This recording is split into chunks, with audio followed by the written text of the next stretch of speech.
Glórias a Deus. Então, mais uma vez, graça e paz da parte de Deus. Sejam todos bem-vindos, né? Você que decidiu vir esta manhã para ouvir a palavra de Deus.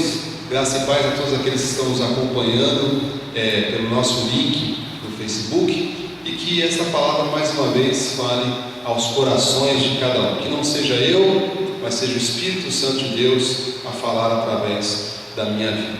Então, eu quero, nesta manhã abençoada, falar sobre um assunto bastante interessante, que é o fato do que é viver a graça de Deus, né? O que é viver na graça de Deus? Você sabe que existe uma grande confusão hoje no meio evangélico sobre esse assunto, sobre o que é lei e sobre o que é graça, sobre o que é viver debaixo da graça de Deus, viver na graça de Deus de forma genuína. E eu entendo que este é um assunto que só o Espírito Santo de Deus para revelar, somente a palavra de Deus para abrir os olhos espirituais, iluminar a mente de Cristo que está em nós. A Bíblia diz assim. Então, o nosso tema de hoje, né? O que é viver a graça de Deus. 2 Coríntios 3, versículo 7, diz assim: e se o ministério da morte, está falando da lei, gravado com letras em pedra, se revestiu de glória, a ponto de os filhos de Israel não poderem fitar a face de Moisés, por causa da glória do seu rosto, ainda que desvanecente, né? Ainda que passageira, como não será maior glória com o ministério do Espírito, a graça de Deus? Versículo 9: porque se o ministério da condenação foi glória, a lei no passado, em muito maior proporção será glorioso o ministério da justiça, a graça.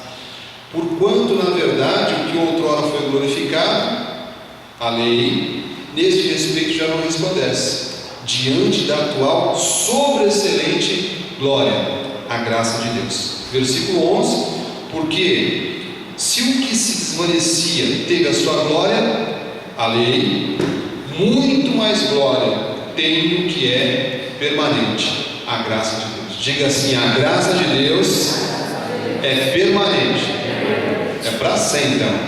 Que esta palavra abençoe os corações. Oremos a Deus. Feche os seus olhos, abra os seus lábios, abra o seu coração, para que Deus fale a sua vida no nome santo de Jesus. Obrigado, Senhor, mais uma vez por esta manhã abençoada. Obrigado, Senhor Jesus, porque juntos somos um só Espírito contigo, Senhor. Obrigado, Senhor Jesus, pelos olhos iluminados, pela mente de Cristo. Obrigado por compreendermos, Senhor Jesus, que a graça de Deus, Senhor Jesus, ela é maior que as tradições.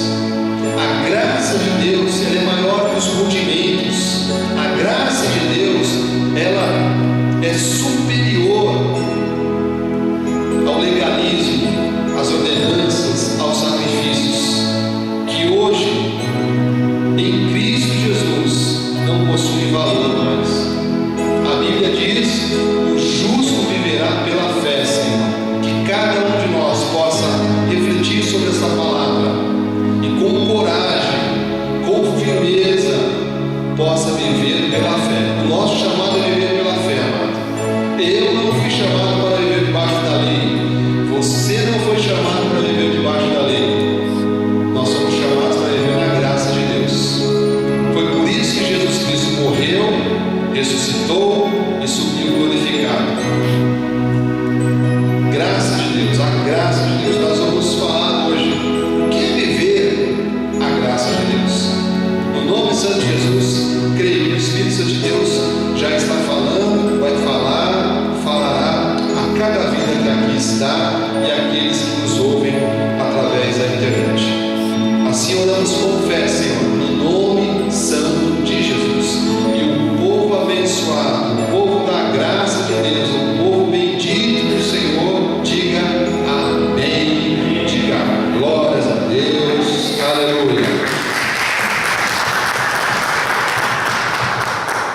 Amém. Obrigado, minha esposa Sandra, minha esposa querida. Então, amados de Deus, povo do Senhor, filhos do Altíssimo, filhos do nosso Senhor e único e suficiente Salvador, Jesus Cristo.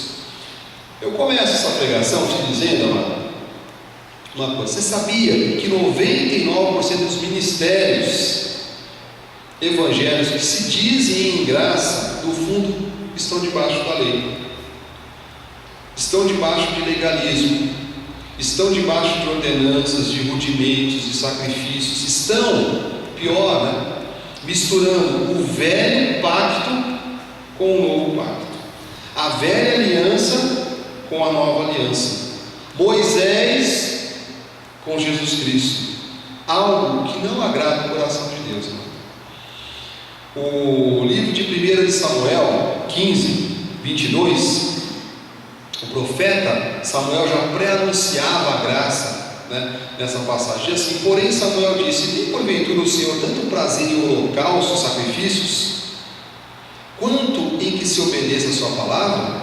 Eis que obedecer é melhor. Diga assim: obedecer é melhor. Olha no seu irmão que está lá, diga assim: obedecer é melhor. Eis que o obedecer é melhor do que o sacrificar, e o atender a palavra melhor do que a gordura de carneiros. Então, amado, uma coisa importante aqui para aquecermos as nossas baterias aqui, as nossas turbinas, sobre a pregação de hoje, é que a lei de Moisés, ela tratava com a carne do homem. Mas como a carne do homem não se converte, a carne do homem jamais vai se converter. A Bíblia chama a nossa carne, a minha, a sua, de todos nós, sabe? Corpo de imundícia, corpo de humilhação, diz que a nossa carne para dar proveito. Então, foi necessário estabelecer uma nova lei, a lei perfeita da graça de Deus, que foi firmada em Cristo Jesus, com o sacrifício da cruz, com a sua morte, com a sua ressurreição e com a sua glorificação, porque a Bíblia diz que ele subiu aos céus glorificado. E a Bíblia diz que quando ele subiu aos céus, ele deixou o Consolador, o Espírito Santo de Deus. Hoje o Espírito Santo de Deus está em você, amém? Está nas nossas vidas. Olha o que diz Hebreus 7,18. Portanto, olha, essas palavras me parecem tão claras na minha mente, amado. Hebreus 7,18. Portanto, por um lado, se revoga a anterior ordenança, lei, pacto, Moisés, por causa de sua fraqueza e inutilidade.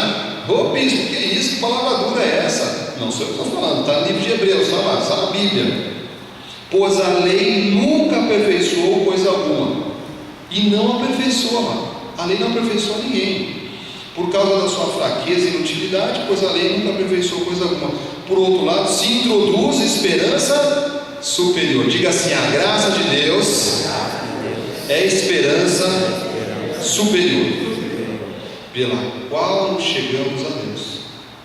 Por isso mesmo Jesus se tem tornado fiador, ele se entrepôs, ele pagou o preço, ele é o sumo sacerdote de superior aliança. A graça de Deus, amado, é uma superior aliança. Livro de Romanos 10:2 diz assim: porque lhes dou testemunho de que eles têm zelo. As pessoas que pagam preço, amado, que ficam 40 dias sem comer, que sobem no monte, que fazem fogueira santa, muitas delas têm zelo por Deus, porém não com entendimento, não tem sabedoria. A graça de Deus nos dá sabedoria. Porquanto, desconhecendo a justiça de Deus e procurando estabelecer a sua própria, não sujeitaram a quem vem de Deus, porque o fim da lei é Cristo, para a justiça de todo aquele que crê. Este ponto é muito importante, porque o fim da lei é Cristo. Às vezes nossos irmãozinhos não compreendem, né, e radicalizam. A Bíblia chega a dizer que a lei, ela suscita ira, né? Ali ela suscita ira. Por isso que eu não discuto palavra, eu não discuto palavras. Está na Bíblia, eu creio. Se você tem uma visão diferente, não vou discutir com você. Jesus Cristo, amado, que é o sumo e superior sacerdote, ele estabeleceu a graça de Deus e pôs fim à lei, ele encerrou a lei, ele cumpriu a lei, ele pôs fim a um período para estabelecer um outro, que é a graça de Deus. Você está entendendo isso? Então, essa citação por fim a lei, porque o fim da lei é Cristo, não é, desculpe, data vênia, com toda data vênia, não é pegar a Bíblia e jogar no lixo. Não é pegar os preceitos da Bíblia e jogar no lixo. Nós nunca dissemos isso. Quem já afirmou isso sobre nós é mentiroso. É só compreender algo que há em Jesus Cristo, a partir de Cristo, um novo modo de viver e que agrada a Deus. Romanos 1,16 diz assim: pois não me envergonho do Evangelho, porque é o poder de Deus para a salvação de todo aquele que crê, primeiro do judeu e também do grego. Versículo 17: visto que a justiça de Deus se revela no Evangelho, de fé em fé, como está escrito: o justo viverá pela fé. Você sabe que esse versículo aqui abriu os olhos de Martinho Lutero e disparou a reforma protestante. Mas, bispo Marcos, deixa claro para nós hoje, nessa pregação, o que é viver então na lei, do que é viver na graça, que é o modo que Deus exige de nós hoje. Então eu vou elencar alguns pontos chaves aqui para você entender o que é viver a graça, pela fé, por crer, por confessar, por confiar na palavra, e o que é viver a lei, que ela depende de ordenança, de sacrifício, de tradições humanas, de sacrifícios na carne. Primeiro ponto importante, que eu acho que é um divisor de águas, é assim: a palavra da graça de Deus é para os gentios predestinados por Deus em amor, e o povo que foi predestinado em amor, diga amém. A graça de Deus é para os gentios predestinados por Deus em amor. Bispo Marcos explica um pouquinho melhor isso. Amado, toda a Bíblia, toda, foi feita para nos orientar. Toda a Bíblia contém os preceitos de Deus, a forma de viver nessa terra como filhos de Deus. Mas dentre todos os livros da Bíblia Sagrada, há livros que são os livros de Romanos, há Hebreus, que são as 14 epístolas escritas pelo apóstolo Paulo, inspiradas por Deus. Esses livros, eles foram escritos especialmente para mim e para você, que é a graça de Deus, que é a revelação da graça de Deus. Por isso que chama gentios predestinados, que a palavra de Deus diz que nós fomos predestinados em amor. Eu e você, que não temos sangue israelita, que não somos judeus, que não temos descendência israelita. Olha o que diz Efésios 3,6: a saber que os gentios são co-herdeiros, diga glórias a Deus. Você é co-herdeiro com Cristo. Cristo tem uma herança para mim e para você, nós somos co-herdeiros, membros do mesmo corpo e co-participantes da promessa em Cristo Jesus, por meio do Evangelho, por meio da palavra.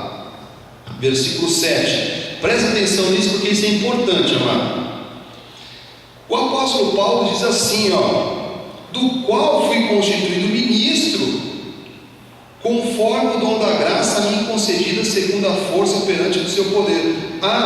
Então dentre todos os apóstolos teve um só que foi constituído ministro da graça de Deus. Diz assim, versículo 8: a mim, o menor de todos os santos. Eu acho que o apóstolo Paulo era baixinho, Não, ele dizia no sentido de humildade, me foi dada esta graça de pregar aos gentios. Então veja, o apóstolo Paulo, estou falando, o primeiro ponto que eu estou falando, que a graça de Deus é uma palavra para um povo específico, para nós. E o apóstolo Paulo foi escolhido, foi o único apóstolo escolhido para pregar para nós, para revelar a nós a palavra da graça de Deus. E ele diz assim, me foi dada esta graça de pregar aos gentios o evangelho das insondáveis riquezas de Cristo. Você está compreendendo isso? Olha, essa palavra é tão clara, Então a palavra especial, específica, a graça de Deus é para nós. Olha o que diz ali também, livro de Romanos 4:3. Não foi por intermédio da lei que Abraão ou a sua descendência, nós somos filhos de Abraão na fé, coube a promessa de ser herdeiro do mundo, e sim mediante a justiça da fé. O justo viverá pela fé. Graça de Deus, amado. Graça de Deus. Versículo 16. Essa é a razão porque provém da fé, para que seja segundo a graça. Não é segundo a lei, não é segundo os sacrifícios, a fim de que seja firme a promessa para toda a descendência, não somente ao que está no regime da lei, não somente aos judeus, diz assim, mas também ao que é da fé que teve Abraão, nós, gentios predestinados.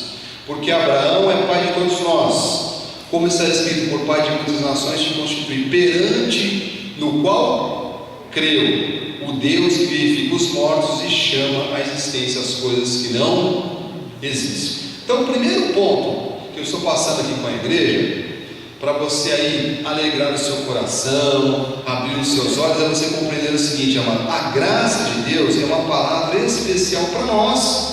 Olha para quem está do teu lado e diga assim: a graça de Deus é para você.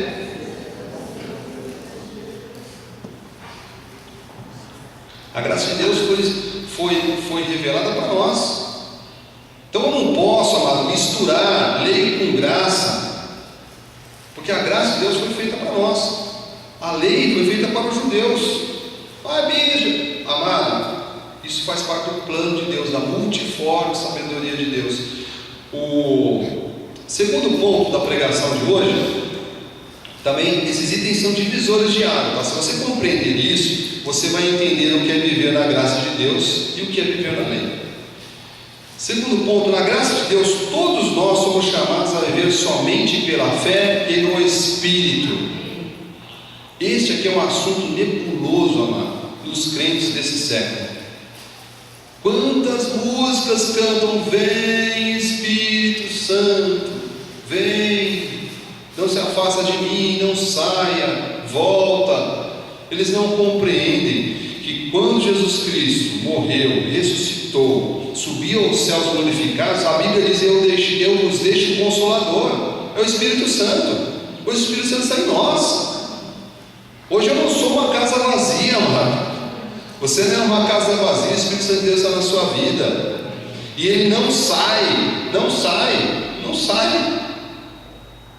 Mas porque o irmãozinho estava na igreja assistindo o culto, de repente o 7 catacumba pegou o irmãozinho e entrou dentro do corpo dele. Não pode, amado, isso não existe. Só se não houve conversão genuína. Não houve conversão, aí realmente, né? Não há conversão, mas o Espírito Santo de Deus não está ativado dentro da vida daquele eleito ali. Então, isso é importante você entender, que nós somos chamados a viver na fé e pelo Espírito. Romanos 8,13 diz assim: porque se viver segundo a carne, caminhais para a morte, mas se pelo Espírito mortificardes os feitos do vosso corpo. Então, qual é o meu desafio e o seu? Todo dia é subjugar minha carne, crucificar minha carne, porque é ela que diz: que frio é esse, eu não vou para a igreja. É ela que diz: não, com chuva ninguém merece, não tem condição, né? É ela que diz: não, hoje não, eu estou com tanto problema, eu vou aqui ficar em casa. É a minha carne que diz isso. O meu espírito está perfeito, amado. O meu espírito quer Deus, quer louvar, quer orar, quer estar com os irmãos, quer a igreja, quer Deus, amado. Ele é perfeito. Então, diz que, olha, mas se pelo Espírito Santo de Deus que está em nós, mortificar os feitos do vosso corpo, certamente vivereis. Que vivereis, né? Uma vida por cabeça. Você vai vencer, amado. Olha para quem está do lado, você vai vencer. A vitória é sua. A vitória é sua, amado. O Espírito Santo de Deus está na sua vida. Mas quando eu falo que nós fomos chamados para viver somente pela fé e pelo Espírito, eu tenho que entender uma coisa: há em mim duas naturezas. Uma é a carnal, eu tenho uma carne, você tem uma carne. Essa carne não se converte, essa carne não quer nada com Deus, mas eu tenho uma outra natureza em mim, que é uma natureza espiritual. Tem o Espírito Santo de Deus em mim, que está perfeito, que de novo quer louvar a Deus, quer adorar a Deus, quer dizimar, quer ofertar, quer ser voluntário, quer ser fiel a Deus. Então, se eu não compreendo isso, amado, eu não compreendo uma realidade espiritual. E às vezes muitos crentes não compreendem isso e se afastam do Senhor. Você sabe que essa é uma luta que nós temos e que todos os nossos irmãos da Bíblia Sagrada também tiveram. O apóstolo Paulo, amado, a Bíblia diz que ele passava e a sombra dele curava. Imagina o poder, né, de Deus que estava na vida daquele homem. Mas ele diz que ele enfrentava também essas lutas. Ele dizia: eu tenho uma carne, eu tenho que lutar contra a minha carne. Olha o que diz ali em Romanos 7,18: porque eu sei que em mim, isto é, na minha carne, não habita bem nenhum, pois o querer, o bem está em mim, não porém o efetuá-lo. Próximo: porque não faço o bem que prefiro, mas o mal que não quero, esse faço. Olha, imagina um apóstolo, né? Escreveu 14 epístolas da graça de Deus, um homem inspirado por Deus. A sua sombra curava pessoas. Ele estava aqui abrindo o coração e falando: olha, eu também tenho uma luta, eu tenho uma carne que não quer nada com Deus. Mas eu quero fazer algo e a minha carne quer fazer outra coisa. Mas eu me pego fazendo uma coisa que não sou eu, é a minha carne. Olha que luta, né? Diz assim, próximo: mas se eu faço o que não quero, já não sou eu quem o faço, e sim o pecado que habita em mim. Que é isso, disse o Marco, na nossa carne, né? Nossa carne é pecadora. Próximo: então, ao querer fazer o bem, encontro a lei de que o mal reside em mim. Natureza carnal, né? Nós temos uma natureza mundana, carnal. Porque no tocante ao homem interior, isso aqui é importante, amado. Isso aqui é a revelação de Deus aqui, ó. Porque no tocante ao homem interior, bispo, que é isso? Homem interior? E eu e você, aqui dentro, amado, há o Espírito Santo de Deus. O apóstolo Paulo estava falando assim, ó: porque no tocante ao homem interior, a minha natureza espiritual, ao Espírito Santo de Deus que está em mim, eu tenho prazer na lei de Deus. Quem está entendendo, diga amém. Então, homem interior, Espírito Santo de Deus em mim. Homem exterior, a nossa carne, que se corrompe, né? A palavra de Deus diz que ainda que o homem exterior se corrompa, o homem interior se renova dia a dia. Romanos 14, 23 diz assim: mas aquele que tem dúvidas é condenado a se comer, porque o que faz não provém da fé, e tudo que não provém da fé é pecado. Então, meu amado irmãozinho, minha amada irmãzinha, entenda isso. Nosso chamado é viver pela fé, é viver no Espírito Santo de Deus. E se eu não fizer isso, a Bíblia diz: olha, tudo que não provém da fé é pecado. Pecado, amado, não agrada a Deus. Terceiro ponto importante também sobre este assunto: o que é viver na graça e o que é viver na lei. Eu aqui estou explicando o que é viver na graça de Deus. O único sacrifício, amado, que Deus aceita em graça é o nosso culto racional, o nosso louvor e adoração unicamente a Ele, Jesus Cristo. Então, por que o Senhor está falando isso, Bispo Marcos? Sabe por quê, amado? Porque infelizmente os sacrifícios se tornaram doenças dentro das igrejas. Hoje há igrejas doentes por causa dos sacrifícios. Tem irmãos que competem quanto tempo de jejum está fazendo mais que o outro, né?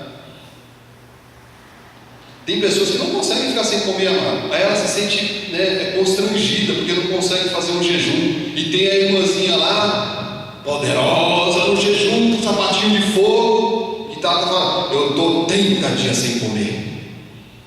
Chega a virar uma olheira aqui assim, né? Está parecendo um urso panda. Não estou, irmão. Estou aqui no poder, estou buscando poder. Está buscando nada, meu irmão. Está buscando é um médico. Você ficar sem comer, você vai ficar doente. Então, neste pacto, na graça de Deus, é importante você entender isso, amado. Deus não se agrada de sacrifícios. Deus não quer. O único sacrifício que Deus recebe, nosso culto racional. Sabe, você vindo aqui para o culto, você orando a Deus, você batendo palma, você louvando, é isso que Deus agrada. Deus não se agrada de sacrifícios na carne, não. Diz assim, Romanos 12, versículo 1: rogo-vos, irmãos, pelas misericórdias de Deus, que apresenteis o vosso corpo por sacrifício vivo, santo, agradável a Deus, que é o vosso culto racional. Deus está falando, olha, o sacrifício que eu aceito, que é vivo, que é santo, que é agradável, é o vosso culto racional. Não pode dormir no culto, viu, irmão? Fala culto racional, o irmão tem que estar acordado no culto, ouvindo a palavra, né? Atento. Não pode ser? O irmão está lá. Agora vai. Né? É culto racional. Eu sei o que eu estou fazendo aqui. Colossenses 2,13: e a vós outros que estáveis mortos pelas vossas transgressões e pela incircuncisão da vossa carne, está falando do nosso passado, né? Vos deu vida Jesus Cristo, né, juntamente com Ele, perdoando todos os nossos delitos, tendo cancelado o escrito de dívida que era contra nós e constava de ordenanças, o qual era prejudicial, removeu inteiramente, encravando aonde, igreja? Na cruz, e despojando os principados e potestades, publicamente os expôs ao desprezo, triunfando deles na cruz. Diga assim: o meu Deus, Ele venceu. Vamos glorificar a Ele. Jesus Cristo venceu, amado. Nós estamos aqui servindo a um Deus vivo que venceu. Versículo 16: ninguém pois vos julgue por causa de comida, bebida, ou dia de festa, ou lua nova, ou sábados. Conheço o irmãozinho mesmo que guarda o sábado. Isso, amado, tudo já passou. Isso é velho pacto, isso é velha aliança. Versículo 17: porque tudo isso, olha, presta atenção, como é que a Bíblia é clara, né, amado? Porque tudo isso tem sido sombra das coisas que haviam de vir, porém o corpo é de Cristo. Está falando aqui da graça de Deus. Todos esses sacrifícios, rudimentos, essas coisas que ainda até hoje, mais de 2000 anos depois, estão ainda dentro de igrejas. A palavra de Deus diz: olha, isso é a sombra daquilo que havia de vir, o que? A graça de Deus.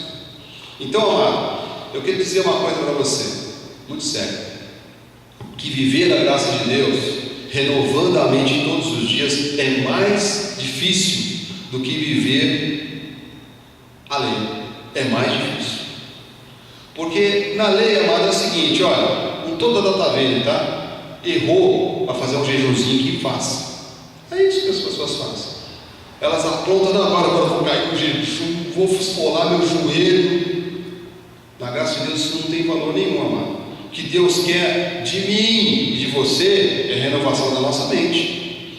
E você sabe que, infelizmente, muitos pastores acham mais fácil escravizar as pessoas com sacrifícios do que ensiná-las na graça de Deus. E o apóstolo Paulo enfrentou isso várias vezes, amado, porque só ele foi pregar, chamado, né, para pregar a graça de Deus. Os demais tinham uma palavra assim, de preceitos bíblicos, de amor, né, da palavra de Deus, mas eles falavam para judeus. O apóstolo Paulo foi chamado para falar para nós, gentios predestinados. Gálatas 2,14 diz assim: olha, esse episódio é muito importante também, na compreensão do que é lei, do que é graça. Quando, porém, vi, o apóstolo Paulo, né, que não procediam corretamente segundo a verdade do Evangelho, a verdade do Evangelho, o Evangelho verdadeiro, a sã doutrina, graça de Deus, disse a Cefas: bispo, o que é esse Cefas? É Pedro, amado. Pedro, na presença de todos: se tu, ser judeu, vive como gentios e não como judeu, por que obrigas os gentios a viverem como judeus? Olha só, né? O apóstolo Paulo chegou para Pedro, exortou Pedro, porque o Pedro era judeu, o Pedro tinha que viver, amado, lá o Torá, as 613 leis, todos os mandamentos, ele tem que viver. Quem é judeu tem que viver mesmo, amado. Glória a Deus que o Senhor nos livrou disso, né?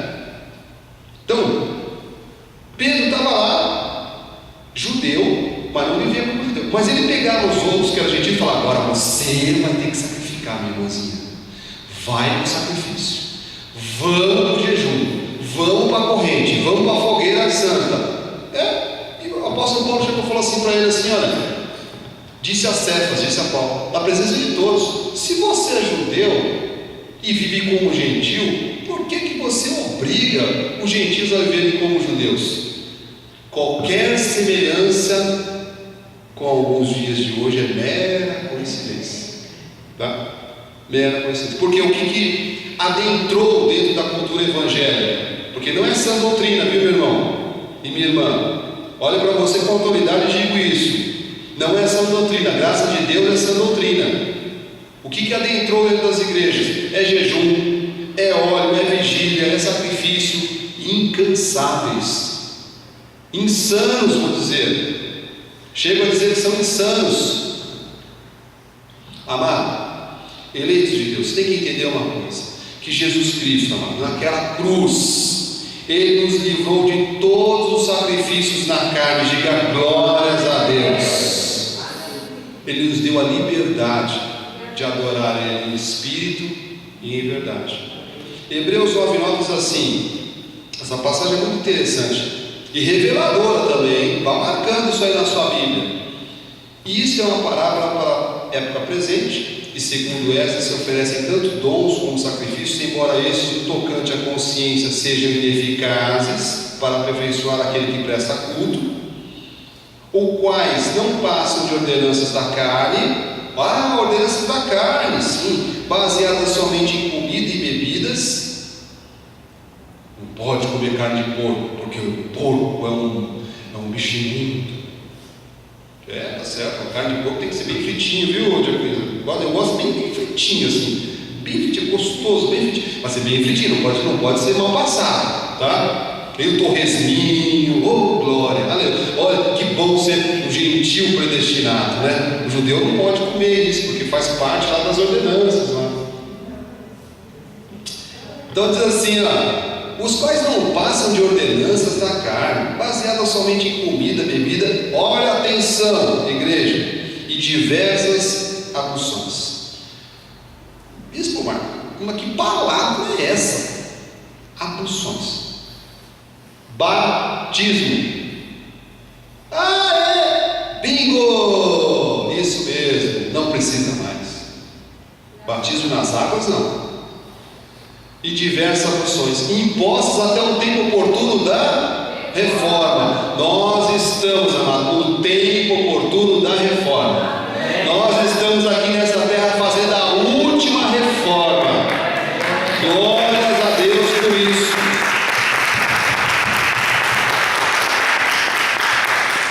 Olha o que diz o versículo 11. Essa passagem é maravilhosa. Quando, porém, veio Cristo como sumo sacerdote dos bens já realizados, mediante o maior e mais perfeito tabernáculo, não feito por mãos, quer dizer, não desta criação, não por meio de sangue de bodes e bezerros, mas pelo seu próprio sangue, sacrifício perfeito, né? Na cruz do Calvário, tudo completo, entrou nos santos dos santos, uma vez por todas, tendo obtido eterna redenção.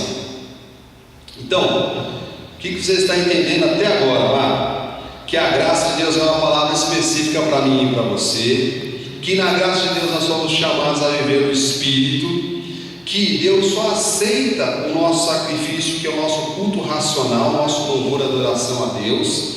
E eu quero entrar num ponto que trema os céus, porque isso daqui, amado, tem gente que se tocar nesse assunto aqui, o irmão que era crente puxa uma peixeira para você. Ele puxa a peixeira para você. Quarto ponto, o batismo, amado, na graça de Deus, é algo que ocorre quando há conversão genuína. E aqueles que foram convertidos genuinamente digam amém. Amém. Quando se confessa Jesus Cristo como o único e suficiente Salvador, e ocorre o Espírito Santo de Deus em nós. Esse é um ponto aqui que, olha, tem um irmãozinho que chega, ele chega a ranger os dentes quando você fala um assunto desse. Batismo, amado, na graça de Deus, nesse pacto, é no Espírito Santo. E essa é uma grande tradição que se infiltrou e foi introduzida no meio evangélico sem revelação do Espírito Santo. E infelizmente tem lugares que tem batismo no seu nome, tem lugares que tem dentro dos elementos lá, tem batismo nas águas, né? E se tirar o batismo, o que será do ministério? Como é que eles vão fazer? Amado, mas o que Deus diz a esse respeito? Eu não quero que você acredite na minha opinião, eu quero que você ouça a palavra. O que é que Deus diz a esse respeito? O que o apóstolo Paulo diz a esse respeito? Porque, meu irmão, olha, eu já ouvi vários crentes, já conversei com vários de outros ministérios, e eles mesmos reconhecem. É verdade, Bispo Marcos, o batismo é um ritual, é uma cerimônia.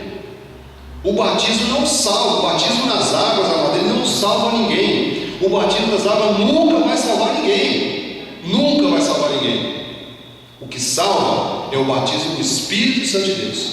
Quando eu confesso Jesus, neste momento eu sou selado pelo Espírito Santo de Deus.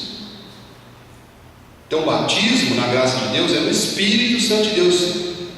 E eu quero aqui apresentar um versículo muito claro para mim, que é o de Mateus 3,11, fala de João Batista, né? Ele diz assim: eu vos batizo com água para arrependimento. Bispo, me explica um pouquinho esse negócio aí. Presbítero Beto, sabe o que é arrependimento? Eu fui pisei no seu pé de propósito. Eu me arrependi. Desculpa, presbítero Beto. Já passou outro dia. Que exagero no pé. Eu percebi que me arrependi. Desculpa. Isso é arrependimento. Você consegue entender o que é arrependimento? Agora, uma transformação completa, amado, só com Jesus Cristo. Só com Jesus Cristo. E João Batista diz assim: eu vos batizo com água para arrependimento, mas aquele que vem depois de mim, então, meus amigos, irmãos, queridos, amados, né, que defendem tanto o batismo nas águas, que acham que o batismo nas águas salva alguém, entenda o seguinte: o próprio João Batista disse isso. Aquele que vem depois de mim, quem veio? Jesus Cristo, é mais poderoso do que eu, cujas sandálias não sou digno de levar. Ele vos batizará com o Espírito Santo e com fogo. Amado, tão claro isso para mim.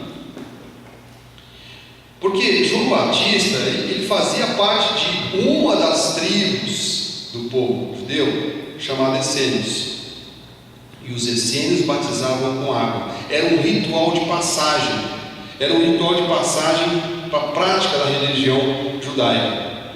João 1,33 diz assim: eu não o conhecia. Aquele, porém, que me enviou a batizar com água me disse: aquele sobre quem vires descer e pousar o Espírito, é esse o que batiza com o Espírito Santo. Então, na graça, em Cristo Jesus, no novo pacto, o batismo é no Espírito Santo. Quer você goste, né? Ah, mas Jesus se batizou? Sim, Jesus se batizou, porque Jesus era judeu. O fim da lei é Cristo. Ele tinha que cumprir toda a lei, amado. Entenda isso. Ele, ao passar aqui, se fazer carne, ele tinha que cumprir toda a lei. E lógico que ele, em cumprir toda a lei, ele se batizou também. As pessoas falam só nos 10 mandamentos, né? Mas na lei judaica há 613 mandamentos. E uma pessoa que se submete à lei, ela tem que cumprir todos. E a Bíblia diz que quando você tropeçar em um, você tropeçou em todos. Por isso veio Jesus Cristo, amado. Por isso que veio a graça de Deus. Jesus Cristo nunca batizou ninguém. Não há uma passagem, não há um indício, há interpretações, né? Porque eu cheguei a ler, quando ao fazer esse estudo aqui, né, fiz várias pesquisas também. Teve um abençoado que diz assim: há um único batismo, há um só Deus, uma só palavra. Então, se há um único é na água. Então, se há um único é na água. Então, assim, amado, cada um defende o ponto de vista que quer. Eu não estou defendendo o ponto de vista, eu estou te revelando aqui a palavra. Você confere a Bíblia e o Espírito Santo vai te falar. Jesus Cristo nunca batizou ninguém, amado. Todos os livros de Atos, Mateus, Marcos, Lucas, João, todos mostram orientações e práticas de um povo judeu e para o povo que era daquela época. 1 de Coríntios 1,13, aqui essa passagem, amado, para você marcar na sua Bíblia. Acaso Cristo está dividido? Foi Paulo crucificado em favor de vós, ou fostes porventura batizados em nome de Paulo? Dou graças, olha o apóstolo Paulo falando sobre esse assunto, tá, amado? Sobre o batismo nas águas. Dou graças a Deus porque a nenhum de vós batizei, exceto Cristo e Gaio. Lógico, o apóstolo Paulo também, assim como nós, foi tendo a revelação e foi entendendo que tinham coisas que não faziam mais parte desse novo pacto, para que ninguém diga que fosse batizados em meu nome. Batizei também a casa de Estéfanas, além desses, não me lembro se batizei algum outro. Presta atenção aqui, versículo 17: claro como esse sol que vai aparecer aqui em Curitiba, se Deus quiser, vai aparecer um sol aqui em Curitiba, porque não me enviou Cristo para batizar, mas para pregar o Evangelho, e não com sabedoria de palavra, para que não se anule a cruz de Cristo. Não me enviou Cristo a batizar. O apóstolo Paulo não foi enviado a batizar.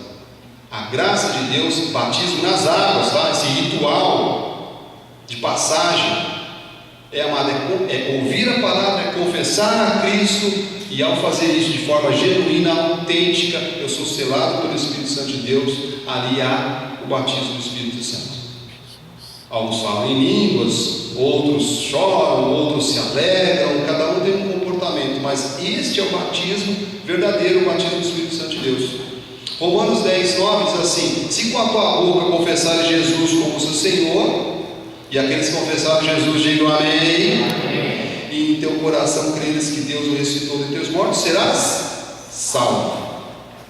Efésios 1:13: em quem também vós, depois que ouvistes a palavra da verdade, a graça de Deus é a verdade, o evangelho da vossa salvação, tendo também nele crido, em Cristo Jesus, fosse selado com o Santo Espírito da promessa. Eu espero que você tenha entendido. Você compreendeu isso? Né? Que alegria, que descanso, né, que nós temos de saber que nós estamos na verdade, sim, amado. Não tem um batistério aqui, não, mas bispo, eu queria tanto se eu colocasse uma piscina aqui. Posso até depois, mais tarde, para os jovens, né, se divertir no dia de calor aqui, né? Lá nós colocamos ali no estacionamento, uma batistério não tem sentido, na graça de Deus não tem sentido, amém? E a igreja está entendendo, diga amém. Estou caminhando para os minutos finais. Quinto ponto: a graça de Deus nos iguala, nos nivela em termos espirituais. Diga glória a Deus. Pois o poder de Deus nos foi otorgado em Cristo pela fé. De igual forma, eu e você estamos no mesmo nível espiritualmente, amém?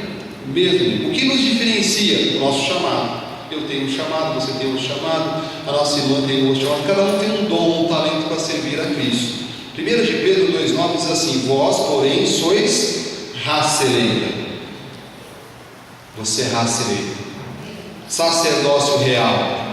Você é nação santa, povo de propriedade exclusiva de Deus, a fim de proclamar das virtudes daquele que nos chamou das trevas para a sua maravilhosa luz, do nosso passado para a vida que vivemos hoje. Então, amado, o que nos diferencia hoje não é a fé, a mesma fé que há em mim e em você.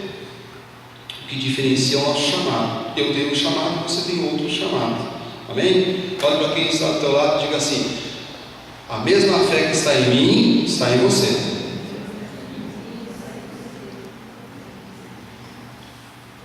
Aleluia. Efésios 2:4: mas Deus, sendo rico em misericórdia, por causa do grande amor com quem nos amou, e estando nós mortos em nossos delitos, nos deu vida juntamente com Cristo.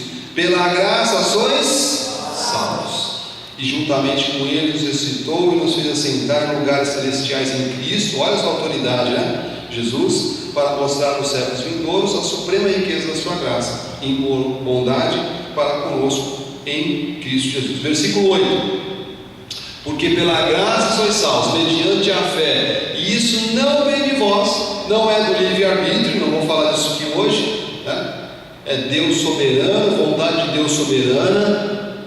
Diz assim: isso não vem de vós, é dom de Deus. Versículo 9: não de obras, não de sacrifício, não da vontade do homem, mas pela fé, para que ninguém se glorie.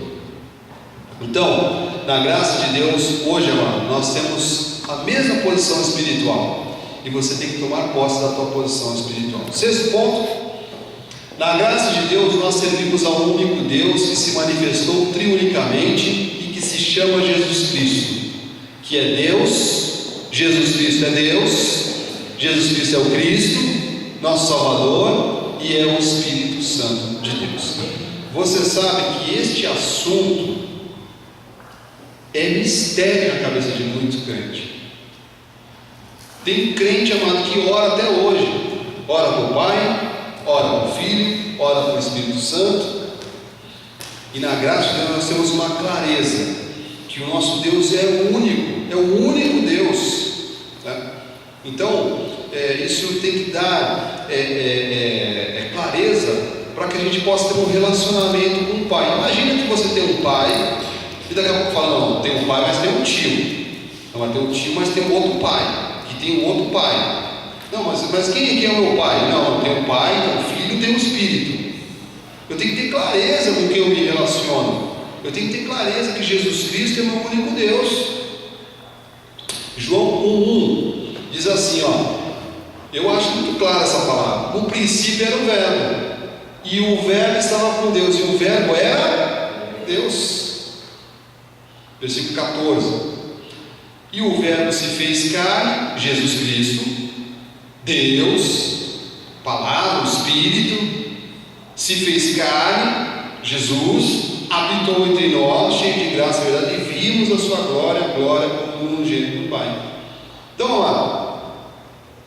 Isso aqui tem que ficar claro, né? Senão, de novo, o Filho de Deus não consegue ter uma relação com o Pai. Imagina, tem pessoas, olha, talvez você conheça alguns que fazem 3 orações.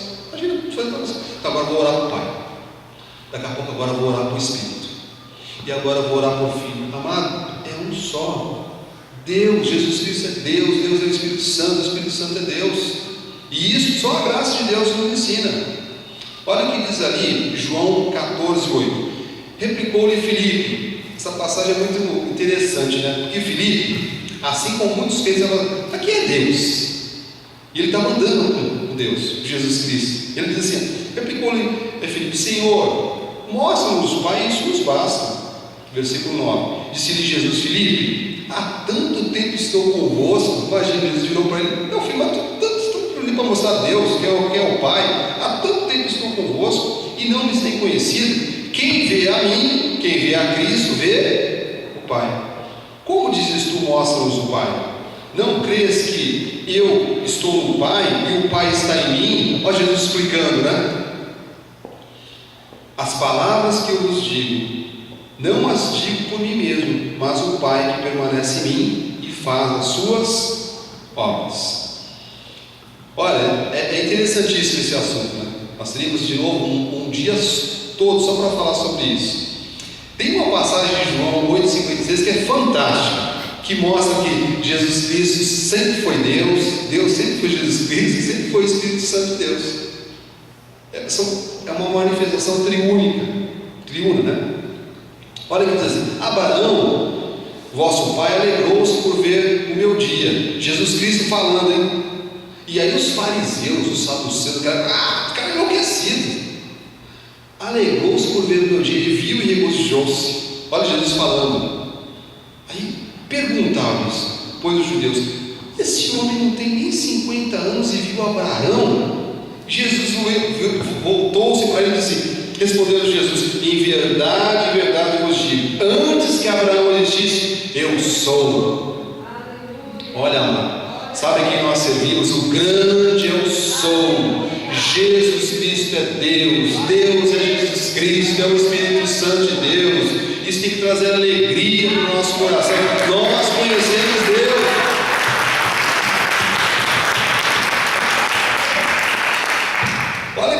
Olha a autoridade. Deus olhou para ele e falou assim: sou. Ele não disse eu sou o rei da cocada preta, eu sou. Não, ele estava falando assim, eu sou Deus. Olha o versículo 59, por isso que eu não discuto com lei, hein? Então pegaram as pedras para atirarem nele. Tem alguns que podem estar assistindo hoje, né? Estou pegando com as pedras na mão. O que esse pastor está falando aí? O que é isso? Mas Jesus se ocultou e saiu do templo. Então, amado, isso é revelação da graça de Deus. Efésios 4, 5 diz assim: há um só Senhor, não há dois, não há três, uma só fé, a graça de Deus, um só batismo. E eu estudando aqui, aí meu irmãozinho colocou: já que tem um, é nas águas.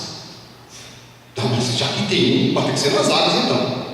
Não larga do batismo das águas. Vai para a praia, meu irmão. Vai para a praia.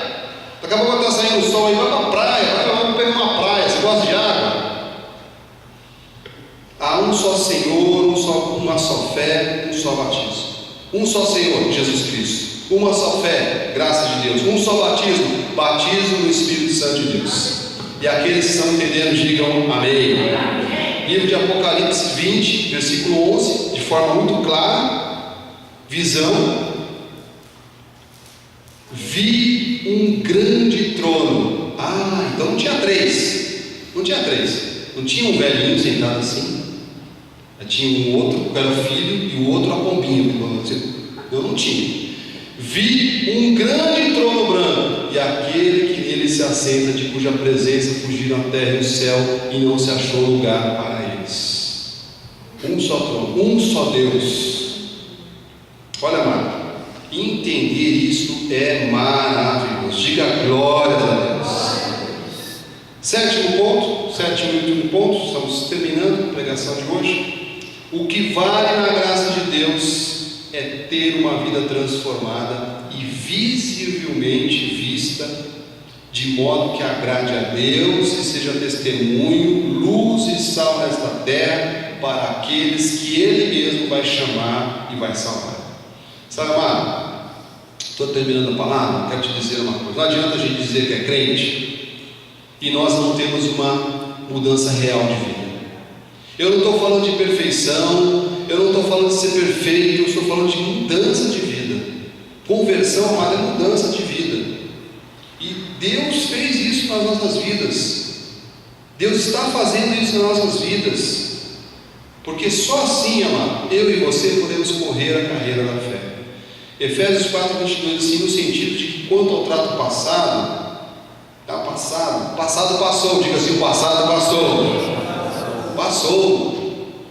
Vos espojeis do velho homem que se corrompe segundo as concupiscências do engano, e vos renoveis o espírito do vosso entendimento, e revistais o novo homem, da nova mulher, da nova família, do novo filho, do novo pai, da nova mãe, criado segundo Deus em justiça e retidão, procedente da verdade. Versículo 25. Aí, o que é essa mudança de vida, né, meus irmãos? Porque o que vale na graça de Deus é ter uma mente renovada. E a vida que seja visivelmente percebida, um bom testemunho. Versículo 25 diz assim: por isso, deixando a mentira, amado, se você, meu irmão, até hoje você mentiu, tire isso da sua vida. Você não pode ter parte com a mentira. A mentira não vem de Deus. Nós não somos mentirosos. Nós não podemos ser mentirosos. Nós não podemos mentir. O pai da mentira é o diabo. Então, se eu tenho uma vida transformada, a Bíblia diz o seguinte: deixando a mentira, fale cada um a verdade com o seu próximo, porque somos membros uns dos outros. Versículo 26. Irai-vos e não pequeis. Mas o bispo era tão bravo, mas hoje você é calminho. Hoje vai ser uma bênção. Se não for, tem um chazinho de maracujina ali no fundo, tá? Já que a Isana prepara pra gente. Você toma um golinho, eu vou orar por você, tá bom? Irai-vos e não pequeis. Tem hora que ele dá um grito, né? Deus falou: isso aí pode, mas não é toda hora, tá? Vai lá no banheiro, você está cantando, vai lá no banheiro lá e não pequeis. Não se põe o sol, a amargura, né? Amado, não leva a amargura para frente, não agrega nada, amado. sabe? A amargura, a falta de perdão, sabe? Se agarrar com as coisas que passaram, só prende a sua vida a um passado que não vai mudar a sua vida. Não se põe o sol sobre a vossa ira. Olha, amado, o que passou ontem, passou. Olha para frente. Olha para o seu irmão que está ao lado e diga com todo amor e respeito: vamos olhar para frente. Olhar para frente. É para frente, amado. Não se põe o sol sobre a vossa ira, nem diz lugar ao diabo. Versículo 28. Aquele que furtava, não furte mais. Está falando de furto, né? Mas coloque uma outra coisa que fazia parte do seu velho homem. Amado, não faça mais isso. Abandone o velho homem de uma vez. Antes trabalhem fazendo com as próprias mãos o que é bom, para que tenham do que acudir os necessitados. Não saia da vossa boca nenhuma palavra torpe. Você é um abençoado, uma abençoada. E sim unicamente que for para a boa edificação, conforme a necessidade, e assim transmite o quê? Graça aos que ouvem. Nós temos que ser bons testemunhos nessa terra. E não entristeçais o Espírito de Deus. Não diz que sai o Espírito, diz que ele se apaga, ele se entristece. Mas se eu sou um filho de Deus, Deus vai me corrigir, vai me disciplinar, vai até açoitar, para que eu retome o caminho do Senhor. Não entristeçais o Espírito de Deus, no qual fosse selado ao batismo do Espírito Santo de Deus, para o dia da redenção. Então, amado, o que nós estamos aqui aprendendo mais uma vez nesta manhã abençoada? Que o que importa, amado, na graça de Deus é termos uma mente renovada, é termos uma atitude diferente, é termos um agir, um falar que procede de Deus, né? É uma atitude que agrada a Deus. Hebreus 13, versículo 9: não vos deixeis envolver por doutrinas estranhas, várias estranhas, porque o que vale, igreja? É estar com o coração confirmado com graça, e não com alimentos, pois nunca tiveram proveito aos que com isso se preocuparam. Com alimentos, né? Com ordenanças, com sacrifícios, com coisas de homens, né? Criadas por homens, tradições de homens. Hebreus 8, versículo 10: porque esta é a aliança que firmarei com a casa de Israel, a igreja de Cristo, depois daqueles dias, diz o Senhor: na sua mente imprimirei as minhas leis, também sobre o seu coração as escreverei, e serei o seu Deus, e eles serão o meu povo. Hoje nós somos povo de Deus. Diga glórias a Deus. 2 Coríntios 5,17: e assim, se alguém está em Cristo, quem está em Cristo, diga amém. É nova criatura. Olhe para o seu irmão que está ao lado e diga assim: você é uma nova criatura. Uma nova criatura. As coisas antigas já passaram, eis que se fizeram novas, amados. Novas. Então, eu termino esta pregação te dizendo que a graça de Deus, amado, é a verdade. A graça de Deus é um modo que agrada a Deus. Eu quero te dizer que nós estamos aqui no ministério bíblico, no ministério sério, que nós estamos aqui debaixo da mão poderosa de Deus, que nós compreendemos que há multiforme sabedoria de Deus, né? Porque uns estão debaixo da lei, outros conhecerão a graça. Isso é um propósito de Deus, não me cabe a mim julgar nem discutir isso. Então, antes de nós encerrarmos e orarmos, eu quero ler o livro de Hebreus com você, Hebreus 12, 1. Portanto, também nós, visto que temos a rodear-nos tão grande nuvem de testemunha, desembaraçando-nos de todo o peso e do pecado que tenazmente nos assedia, corramos. Amado, é para frente. É para frente. Não é para parar, não é para olhar para trás, é para frente. Nós temos que ser o Bolt, né? Nessa terra aqui, amado. É para frente, é para frente. Corramos com perseverança a carreira que nos está proposta. Versículo 2: olhando firmemente para quem? Para o autor e consumador da fé, Jesus Cristo, o qual, em troca da alegria que lhe estava proposta, suportou a cruz, O Senhor pagou todo o preço, todo o sacrifício foi feito por Ele. Não há nada que eu possa fazer, nem que você possa fazer, a não ser viver por fé e engrandecer o seu nome, não fazendo caso da ignomínia, e estar sentado à destra. Bispo, explica essa palavra, porque destra, direita, opa, o trono lá, destra, amado, do original, pleno poder. Ele é Deus, está sentado à destra do pleno poder do trono de Deus. Em nome de Jesus, amado, que você tenha entendido um pouquinho mais do que é viver a graça de Deus, porque a graça de Deus é boa e Deus é bom o tempo todo. Que assim seja, porque assim disse o nosso Senhor Jesus Cristo. Glórias a Deus.